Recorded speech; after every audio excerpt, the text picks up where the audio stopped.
Salam sejahtera dan salam Sarawak Maju Makmur bersama saya Janet Bennett. Tumpuan berita, syarikat British Petroleum BP menunjukkan minat bagi menjalinkan kerjasama dengan Petroleum Sarawak Berhad Petros dalam pembangunan, penggunaan dan penyimpanan tangkapan karbo CCUS di Sarawak. Premier Sarawak Datuk Petinggi Tan Sri Dr. Abang Abdul Rahman Zahari, Tun Datuk Abang Openg berkata, usaha ke arah kerjasama itu merupakan langkah tepat untuk membangunkan masa depan tenaga bersih yang mampan bagi manfaat generasi akan datang.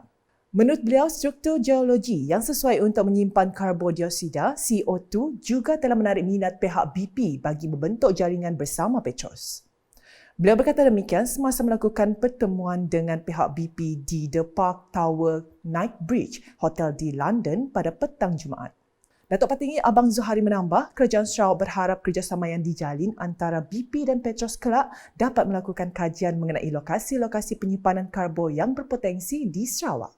Hadir sama dalam pertemuan tersebut ialah Pesuruhjaya Tinggi Malaysia ke United Kingdom UK Datuk Zakri Jaafar, Timbalan Premier Sarawak Datuk Amar Awang Tengah Haliasan, Setiausaha Kerajaan Sarawak Datuk Amar Muhammad Abu Bakar Mazuki, Timbalan Menteri Tenaga dan Kelestarian Alam Sekitar Sarawak Datuk Dr. Hazlan Abang Hipni, Timbalan Menteri Perdagangan Antarabangsa, Industri dan Pelaburan Sarawak Datuk Malcolm Musin Lamoh serta tetamu jemputan lain. Sebelum ini, Petros telah menandatangani Memorandum Persefahaman MOU dengan POSCO Group dari Korea bagi menjalinkan kerjasama dalam pembangunan CCUS di Sarawak. POSCO Group merupakan syarikat konglomerat ke-6 di Korea dan cabang pembuatan kelulinya iaitu POSCO pula adalah pemancar nombor 1 CO2 di Korea. Sebelum itu, Naib Presiden Kanan Strategik Korporat Petros, Abang Arabi, Abang Narudin telah melakukan pembentangan mengenai hala tuju Petros dalam pembangunan CCUS. British Petroleum merupakan sebuah syarikat bersepadu yang beroperasi di semua bidang industri minyak dan gas, termasuk penerokaan dan pengeluaran, penapisan, pengedaran dan pemasaran, petrokimia, penjanaan kuasa dan perdagangan. Syarikat berkenaan juga mempunyai kepentingan tenaga boleh diperbarui dalam bahan bakar bio dan kuasa angin. Manakala dalam pertemuan berasingan, Premier Sarawak turut mengetuai delegasi Kerajaan Sarawak melakukan perbincangan bersama Hambro Perts yang merupakan syarikat yang memberi tumpuan kepada perniagaan didayakan teknologi dengan operasi perniagaan utama terletak di United Kingdom. Dalam pada itu, Datuk Petinggi Abang Zahari berkata, Kerajaan Sarawak mengalur-alurkan kedatangan para pelabur dari seluruh dunia bagi meneroka potensi pelaburan dalam ekonomi baharu berteraskan teknologi hijau di negeri itu memandangkan ia merupakan sumber tenaga pada masa depan. Menurutnya, pelaksanaan dasar kerajaan negeri jelas dengan mempromosikan tenaga hijau menerusi strategi pembangunan pasca COVID-19 PCDS 2030 telah menjadikan Bumi Kenyalang sebagai antara destinasi pilihan pelaburan asing.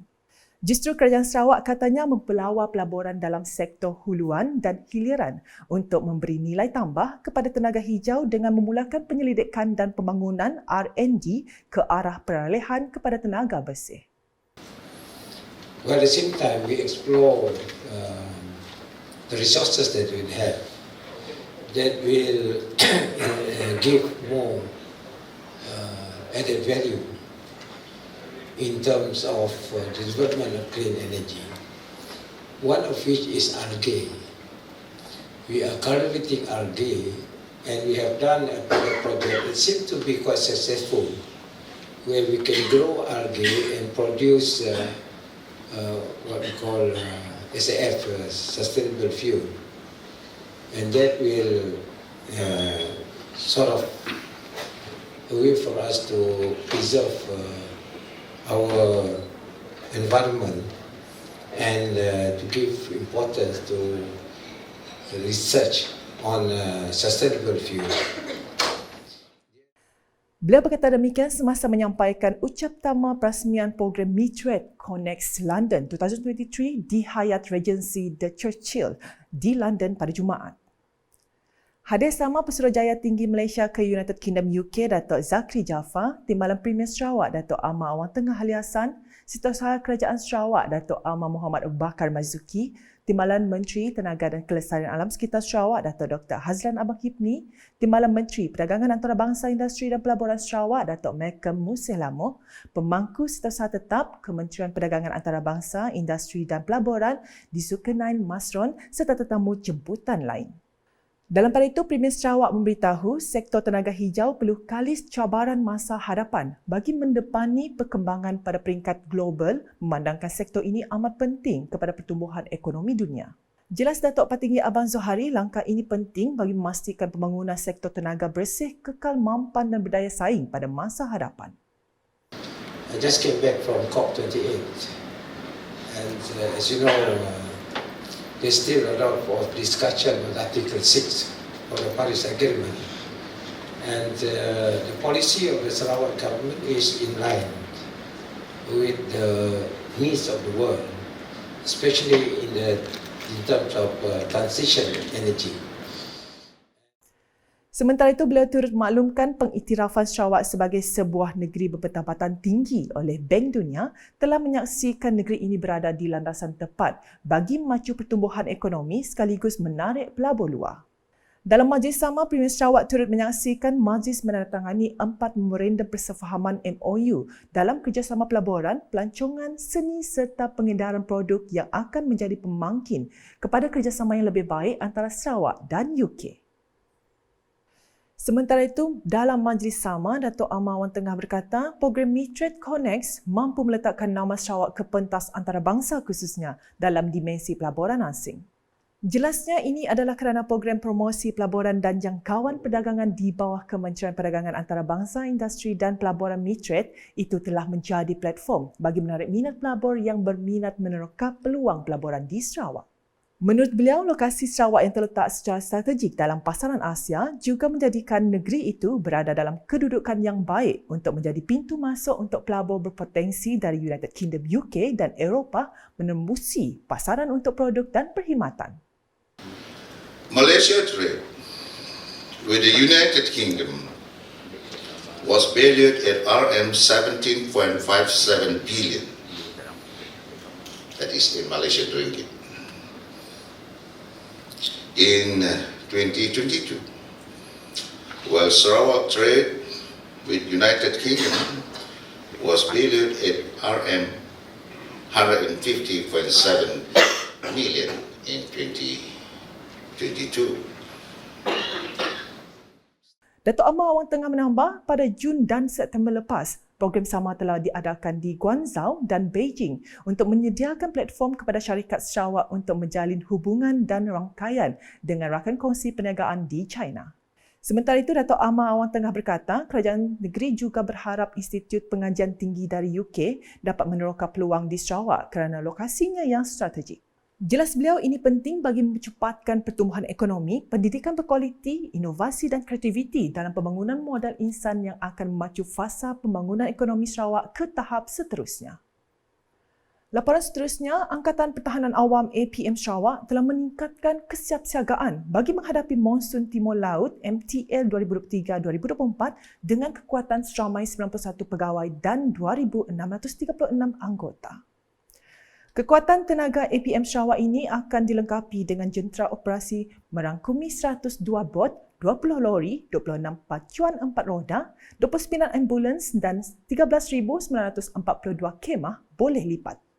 Bagi memperkukuhkan lagi peranan APM Sarawak dalam membantu mangsa bencana di negeri ini, Timbalan Premier Sarawak merangkap pengurusi Jawatankuasa Pengurusan Bencana Negeri Sarawak JPBNS, Datuk Ahmad Douglas Ugambas, ingin membuat permohonan kepada Kerajaan Persekutuan supaya bilangan ambulans pacuan 4 roda di negeri ini dapat ditambah. Jadi saya hari ini juga mohon 15 buah lagi untuk membantu kita kerana kawasan kita cukup mencabar. Some of the area are very remote, need four-wheel drive and so on. Beliau berkata demikian ketika ditemui pemberita selepas menyempurnakan majlis penyerahan kenderaan APM Sarawak tahun 2023 di Kuching pada Jumaat. Terdahulu, Datuk Ahmad Douglas Uga berkesempatan menyaksikan serta menyampaikan replika kunci kenderaan baharu APM Sarawak untuk memperkasakan lagi kompetensi organisasi tersebut dalam membantu rakyat di negeri ini. Pelbagai aset telah diluluskan di bawah peruntukan 2023 dalam majlis tersebut, termasuk ambulans pacuan 4 roda, motosikal, bas coaster, enjin bot dan kenderaan lain dengan nilai keseluruhan berjumlah 7.4 juta ringgit. Ke perkembangan berikut, pelaksanaan agenda pembangunan Sukan Sarawak adalah penting kerana ia melibatkan golongan muda yang mempunyai bakat dan potensi tinggi dalam pelbagai sukan dan permainan. Menteri Belia Sukan dan Pembangunan Usahawan Sarawak, MySet, Datuk Seri Abdul Karim Rahman Hamzah berkata, perkara ini amat adalah penting khasnya di Sarawak kerana peranan sukan dan permainan di negeri ini mampu memupuk semangat kesukanan dalam kalangan masyarakat tempatan yang terdiri daripada berbilang etnik, bangsa dan agama. Sukan adalah satu bidang yang cukup memainkan peranan dalam pembangunan negara dan juga negeri. Bukannya saja untuk pembangunan individu ataupun atlet-atlet ataupun belia. Ia adalah memberi sumbangan kepada pembangunan rakyat masa depan kita. Sedikit sebanyak, kalau kita hanya bekerja sahaja, tidak beriadah, tidak bersukan, saya rasa juga kena juga. Yang mesti ada a little bit of balancing dalam apa yang kita lakukan. Kerjaya kita, riadah kita, sukan kita, dan selain daripada itu terlibat dalam kesenian dan sebagainya. Dan dari situ baru kita kurang-kurangnya ada a balance in our life. Beliau berkata demikian semasa berucap dalam Majlis Malam Apresiasi Perbadanan Sukan Sarawak SSC dan Majlis Sukan Negeri MSN Sarawak bertempat di Hikmah Exchange Event Centre HEEC Kuching pada Jumaat.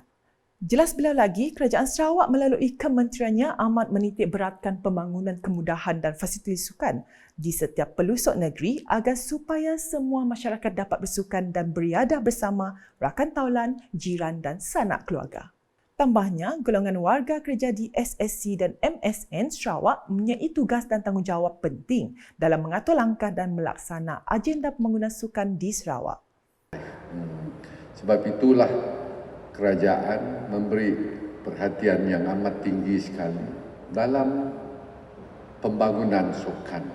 Sedikit sebanyak yang banyak melibatkan golongan belia. Dan golongan belia lah golongan yang menjadi harapan masa depan kita.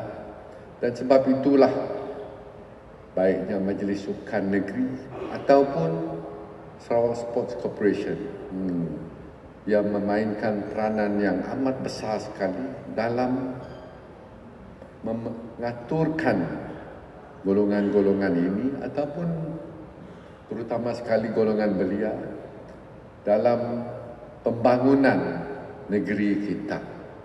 Dalam pada itu, beliau berharap agar majlis ini dapat membakar semangat semua warga kerja MySet supaya terus bekerja keras dan menggandakan usaha mereka dalam melaksanakan agenda pembangunan sukan di Sarawak.